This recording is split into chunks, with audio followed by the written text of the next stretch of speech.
আমি হয়তো পৃথিবীর সবচেয়ে বড় বলদ যে কিনা এখনো পর্যন্ত আপনাদেরকে বুঝাইতে পারতেছি না যে গ্যাস্ট্রিকের ওষুধ খেলেই গ্যাস্ট্রিক সমস্যা চিরস্থায়ী সমাধান হয়ে যায় না। কারণ গ্যাস্ট্রিকের ওষুধ আপনাকে সাময়িক সময়ের জন্য রিলিফ দিতে পারলেও চিরস্থায়ী সমাধান হচ্ছে আপনার লাইফস্টাইল পরিবর্তন করা। বাংলাদেশ পৃথিবীর এমন একটা দেশ যেখানে মানুষ কারণে অকারণে প্রচুর পরিমাণে গ্যাস্ট্রিকের ওষুধ ব্যবহার করে। যখনই সকালে ঘুম থেকে উঠে অতিরিক্ত তেল মশলা জাতীয় খাবারগুলো ব্যবহার শুরু করেন না, এই কারণে আপনার সমস্যার সমাধান এখন পর্যন্ত হয় না।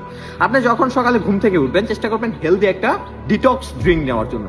আপনি এটা কিভাবে তৈরি করতে পারেন? আপনি প্রথমে 1 গ্লাস গরম পানি করবেন, যাতে আপনি 1 চামচ জিরা ব্যবহার করবেন। এরপর এটা নামানোর পর এতে হালকা একটু মধু, লেবুর রস এবং একটু অ্যালোভেরা জেল মিশিয়ে আপনি এই রসটা পুরোটা খেয়ে ফেলবেন, সাথে একটু আদা কুচি দিয়ে। আপনার বডি ফুললি ডিটক্স হয়ে যাবে, আপনার হজম প্রক্রিয়া বা আপনার হজম শক্তি বেড়ে যাবে। আপনি প্রতিবার খাওয়ার পরে একটু গুয়ামরি বা যাকে আমরা সফের দানা বলি সেগুলো খেতে পারেন, যার কারণে আপনার হজম শক্তি আরো ভালো হয়ে যাবে। আর অবশ্যই চেষ্টা করবেন বাইরের অত্যাধিক তেল মশলা জাতীয় ভাজা পোড়া খাবার যতটা সম্ভব কমায় দেওয়া যায়।